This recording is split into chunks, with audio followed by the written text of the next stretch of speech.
45 countries have put together a flotilla towards Gaza in order to break this illegal blockade imposed by Israel and to provide humanitarian aid.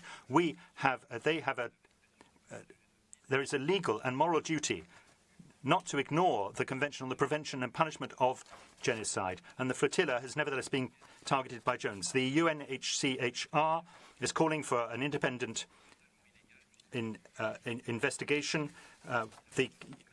The Israeli government has said it's going to arrest this. This is totally illegal because they're in international waters.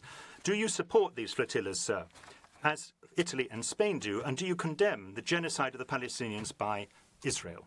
Thank you. Dear Secretary General, you have the floor. Je vous remercie pour cette question. Thank you for this question.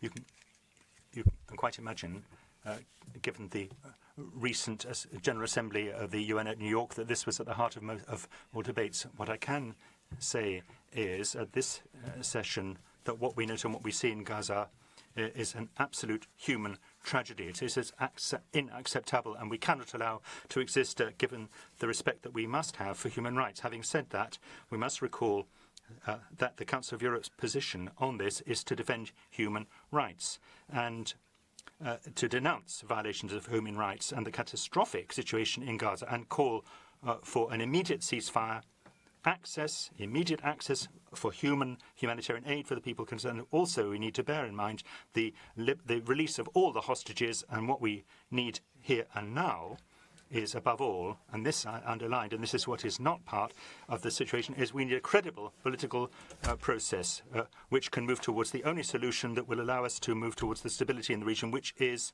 the two-state solution. All constructive elements added to this to draw attention to this situation in order to push things forward and make progress and have an impact on the situation are excellent. And it is in this context, and you have recalled the role of the UNHCHR, the High Commission of Human Rights. The High Commission of Human Rights is doing the right thing in drawing attention to this, and we call that there are no double standards. Human rights throughout the European territory or outside Europe, outside the territory of the Council of Europe, are the same. They are universal, and this is why we take this position, and we are very clear about it. We must be very careful not to promise things that we cannot deliver.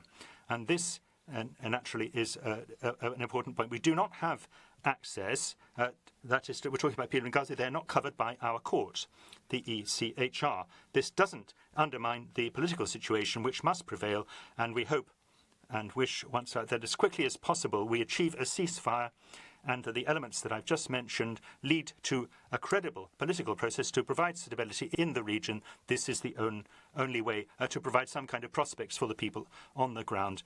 The situation on the ground is currently completely unacceptable, and it is something that we should simply not see before our eyes in the 21st century. Thank you. And this concludes the